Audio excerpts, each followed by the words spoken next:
Troopers and Droids Battle Pack. So basically you get one new big figure, which is the retail droid.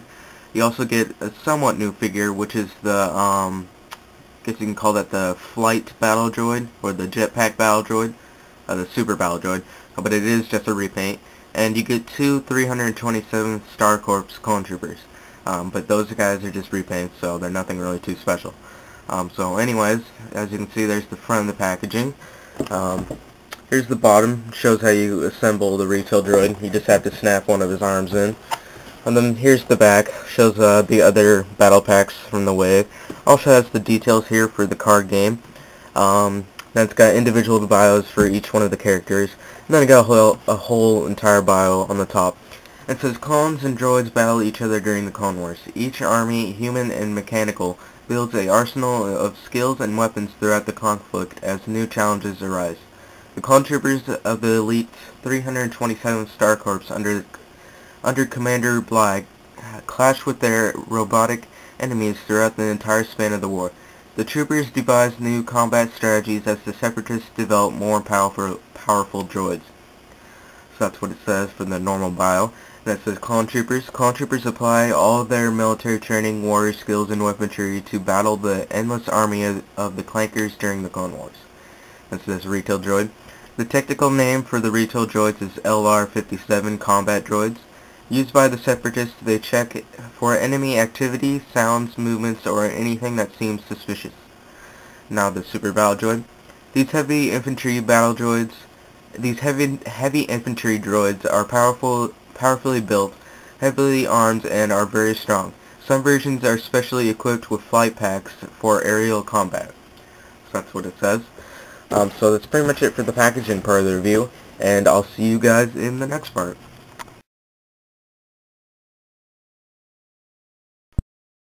Okay, it's GrandpaCar18 here back again, and I now have the Clone Troopers and Droids Battle Pack unboxed. So I'll go over its accessories first. So first of all, it comes with 4 of the new stands that come out with every Saga Legends, Clone Wars, Deluxe Pack, and Battle Packs now. So I'll expect to get a lot of these. So it's the 2 pegged ones, and it can also fit the card. It also comes with 1 dice, and it comes with this new rope slash string gatling, whatever the hell you want to call it. It's just basically about a 2-foot long string that has these 2 little handles on the ends that can move if you want to, you know, like it'll fall all the way down or whatever you want to do. But I'm not sure if this is the Commander Davis one that came out a couple of years ago. I don't think so. I think it's new, but you know, who really wants a friggin' 2-foot long string? I mean, there's nothing you can really do with that, and if you do something with it, it's going to take up a lot of room. So, you know, it's kind of pointless to have this. But it is still cool, you know. Maybe you can hang him from your ceiling or something like that or whatever. So now onto the figures themselves. So first of all, you come with 2 of the same exact troopers. Well, not exactly the same. But anyways, there's supposed to be 327 Star Corps clone troopers. But the paint apps are actually 212 Attack Battalion clone troopers. So I wish they would have done something different that distinguished that they were 327th and not 212th. I mean, because I can see how you can mix them up because they're the same exact paint apps. The only thing that's different is that the paint is a little darker yellow, almost a mustard color. But I mean, you know, it's still kind of, it looks like a 212th Attack Battalion, but it's technically a 327th, but, you know, really I could care less, but still, you know, at least you think they would do something to distinguish that they're different. So anyways, articulation for him is ball-jointed head, ball-hinge shoulders, ball-hinge elbows, ball-jointed wrists, ball-jointed waist, swivel hips, ball-hinge knees, and ball-hinge ankles. And he also comes with a DC-17 blaster. So now the other trooper, which is an aerial recon or whatever you want to call it, it's exactly the same other trooper. It's got the same gun, the DC-17. Everything is exactly the same. Paint apps, articulation, same blaster, except he has a jetpack this time. So the jetpack is removable. It's got a peg on the back, so that's really what only determines he's different. And then the jetpack itself can shoot this rocket thingy. You can have the long version for play, or you can have the small version for display. which I prefer this one more. So anyways, same exact figure, same paint apps, everything. Same articulation, which is ball jointed head, ball hinge shoulders, ball hinge elbows, ball jointed wrists, ball jointed waist, swivel hips, ball hinge knees, and ball hinge ankles. So yeah.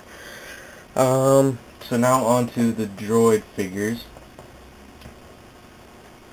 So first of all, you come with an aerial super battle droid.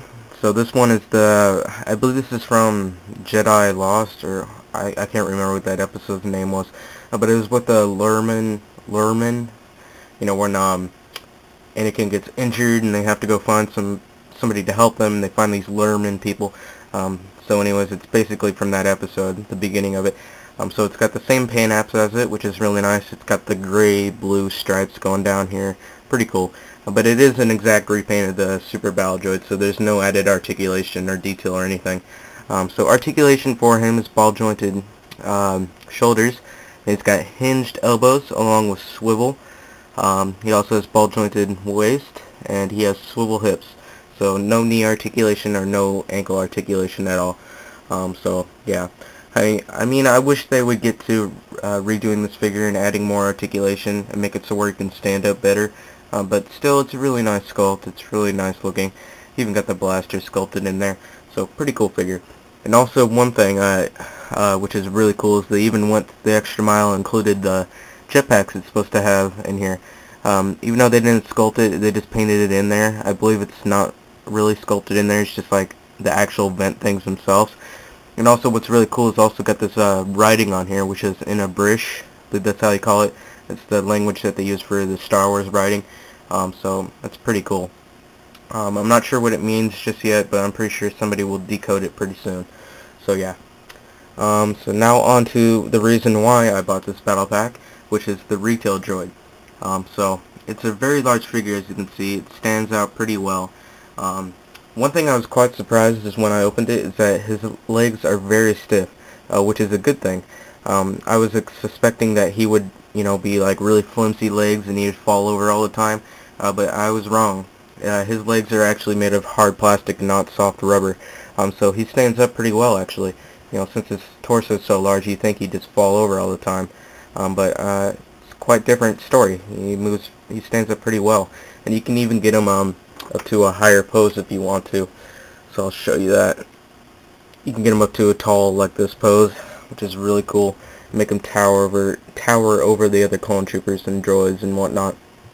You can kind of get him to stand up like that. There you go. So pretty cool. So articulation for him is his whole entire head here. It's on a swivel joint, so it goes down like that up until this point right here where these lines stop. So it goes like that. And he also has ball-jointed shoulders, but he doesn't have any articulation in his elbows, which I was quite disappointed about that. But whatever. Pretty cool. He doesn't have any waist articulation. I was also surprised they didn't include any of that. But he does have hinged, well not hinged, just swivel hips, I guess you can call that, and then he's got another swivel lower hips. But he doesn't have any ankle and knee articulation. So, you know, you can still pose him pretty decently, but I'm pretty sure if they decide to include the other articulation for his knees and ankles, this figure would be very flimsy and won't fall over all the time. So I'm actually glad that they do include extra articulation, because the droid does perfectly well without it right now. So it's a really nice figure. So if you do want to get this pack for this retail droid, I highly recommend that you buy it right now, because Hasbro has stated that it won't be able to fit on a basic figure card, so the chances of seeing this figure again are very not likely. Maybe if this battle pack gets repacked, which I probably will if it sells well, but if you want the retail droid, buy this pack now. So anyways, rating, I'll give this pack a 5 out of 5. I mean, it's really nice. It comes with I guess 3 or 2 great figures. I really like the Super Battle Droid and the Retail Droid. But the Clone Troopers, a little meh, you know. So, but anyways, it's really nice though. So, that's pretty much it. I'll see you guys in the next review.